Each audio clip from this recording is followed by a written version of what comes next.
I just want to share with you the best moisturizer I ever used, and it's from the Garnier brand. Ubus ko na isang tub nila, as in, ubus ko na. Kung galing kay Garnier, and ito naman, binili ko na siya kasi nga, I really like it. Just a proof, ayan siya, wala na siyang laman. I don't know if you can see it, pero basta ganyan na siya, guys. As in, ubos na siya. Actually, inubos ko pa rin siya kasi nangihinay ako kasi medyo pricey siya for me. Binubuksan, itong bago kong binili. And sinabay ko na rin yung pagbili ng kanilang micellar water. So, ita-try ko lang din yung maliit. Ito yung 125 ml nila.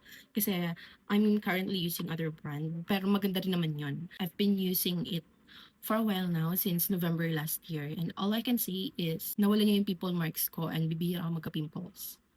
Yun lang talaga napansin ko as a person na super oily and acne prone skin. Ginagamit ko siya every morning before ako mag-apply ng sunscreen tint ko. And doon sa province ako, nasa Bicol ako, ginagamit ko din siya minsan kapag gabi kasi tinatamad ako mag-skincare. So, ito lang ginagamit ko. So, umaga at gabi ginagamit ko siya. Minsan lang. Pero, lagi-lagi ko siyang ginagamit tuwing umaga. And, syempre that may sunscreen din tayo. So, yun lang guys. Bye!